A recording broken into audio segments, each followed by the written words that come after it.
బీజేపీతో కలిసేందుకు BRS try చేసింది. మేము దరిదాపుల్లోకి రానియలే బండి సంజయ్. బీఆర్ఎస్ అవినీతి కుటుంబ పార్టీ, అలాంటి పార్టీతో మేము కలిసే ప్రసక్తే లేదు.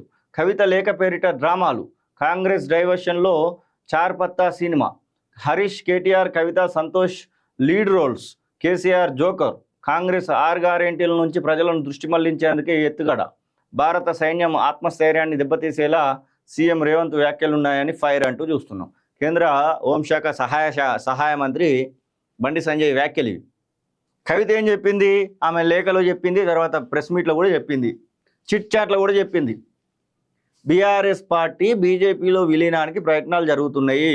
నేను బీజేపీలో విలీనానికి వ్యతిరేకము, అందుకోసమనే నేను వ్యతిరేకిస్తున్నా.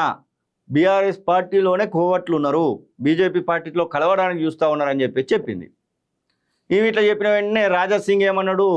నిజమే, మా వాళ్ళే బీఆర్ఎస్లోకి పోవడానికి సిద్ధంగా ఉన్నారు, ఎంతో కొంత మంచి ప్యాకేజ్ దొరికితే పోతారు అని చెప్పేసి రాజా సింగ్ చెప్పిండు.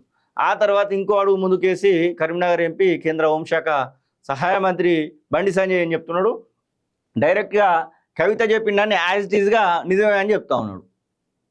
మరి ఇవన్నీ కూడా కాంగ్రెస్ పార్టీ వాళ్ళు ఆరోపిస్తున్నట్టుగా బీఆర్ఎస్ బీజేపీ ఒకటే అని పదే ఆరోపిస్తున్నట్టుగా అవన్నీ నిజమేనేమో అనిపిస్తున్నాయి. ఇప్పుడు కవితను అరెస్ట్ చేయకుండా ఉండేందుకు బీజేపీలో కలవాలని బీఆర్ఎస్ ప్రయత్నించిందని కేంద్ర మంత్రి బండి సంజయ్ అన్నారు. కానీ తాము దరిదాపుల్లోకి కూడా రానియలేదని తెలిపారు. ఇప్పుడు కవిత లేఖ పేరిట డ్రామాలు ఆడుతున్నారని, కాంగ్రెస్ దర్శకత్వంలోనే ఇదంతా నడుస్తున్నదని ఆరోపించారు.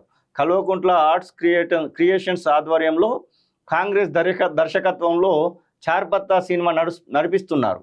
ఇందులో హరీష్ కేటీఆర్ కవిత సంతోష్ లీడ్ రోల్స్. ఇందులో కేసీఆర్ను జోకర్ ప్లేస్లో పెట్టిర్రు.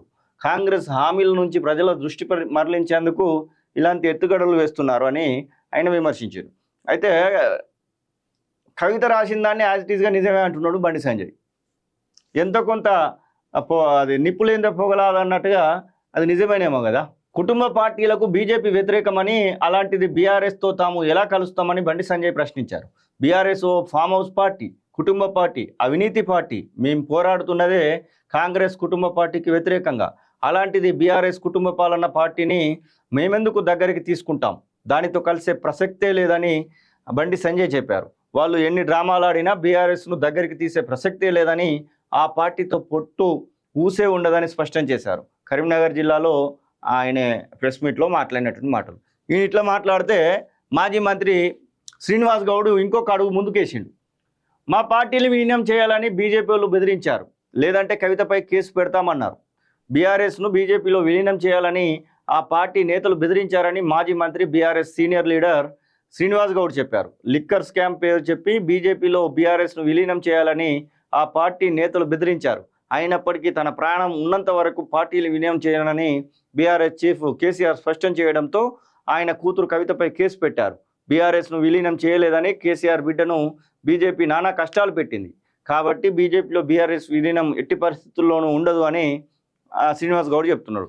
అసలు విలీనం ఉంటుందా ఉండదా పక్కన పెడితే, వీళ్ళేమో ట్రై చేసిరంటారు, వీళ్ళేమో వాళ్ళు బెదిరించారంటారు. అసలు ఏం జరుగుతుంది? ఈ చిన్నపిల్లల ఆటలాగా కనబడతా ఉంది ఇదేదో.